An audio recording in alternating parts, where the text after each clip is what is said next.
Welcome to my channel. Real life wonders. Her silence scared them more than her strength ever could. They thought humiliating her would make her quit. They had no idea who they were dealing with.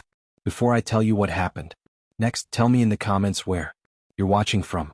I love knowing who's listening. Started on a blistering afternoon at the edge of a remote Marine training ground in Virginia. The recruits stood in formation, sweat dripping down their temples, the air heavy with testosterone and arrogance. In the middle of them, a woman barely 5'6" with mud-caked boots and eyes that gave away nothing. Her name tag read Danvers. To most of them, she was just the new girl. Unwanted, unproven, a mistake the higher-ups would soon correct.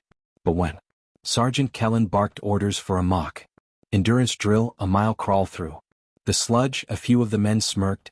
Let's see if the princess can handle a little dirt, one of them muttered.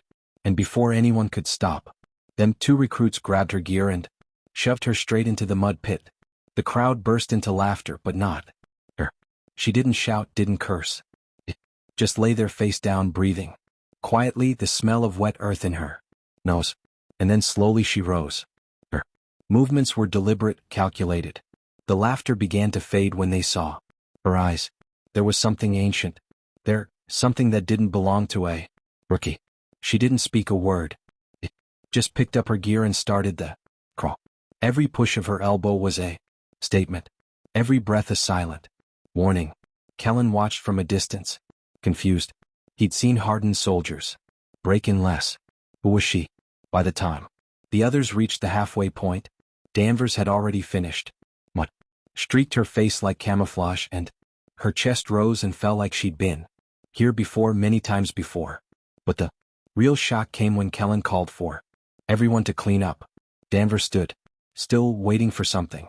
Then she quietly unzipped her duffel and pulled out a folded piece of fabric, dark, worn and stitched with a faded insignia. A trident. The murmurs began. Instantly, one soldier whispered, "No. What? That's a SEAL insignia." Kellen's voice cracked slightly. "Where did you get that, recruit?" She looked up, calm as dawn. "Earned it." The yard went silent. Even the wind seemed to stop moving. One of the men, the same who'd thrown her in, stepped forward, his pride cracking. "You're lying." "No woman's ever." "She's not lying," Kellen interrupted, his tone different now. He'd seen that insignia before. Once. Years ago during a classified joint mission off the Somali coast. Only a handful of those trident had ever been awarded, and one of them belonged to a Lieutenant Commander Elise Danvers, presumed Kia, after saving her entire unit from an ambush. Kellen stared at her, disbelief turning into respect. "We're on Operation Deep Tide." She nodded. "Once, and I came back to teach them what courage looks like." No one laughed after that. The same men who'd mocked her now stood at attention, mud drying on their faces, shame heavier than their packs. Days later, when the final endurance test came, a 12-hour survival drill, Danvers didn't command them with orders. She led with example. When a recruit twisted his ankle, she carried him. When morale broke, she told them stories of real fear, of nights underwater. No backup, no light, only the sound of her heartbeat and the mission echoing in her head. By the end, they didn't see her as a woman. They saw her as a soldier. When it was all over, Sergeant Kellen stood before his unit and said quietly, "Courage doesn't need to announce itself. Sometimes it walks in wearing mud and silence.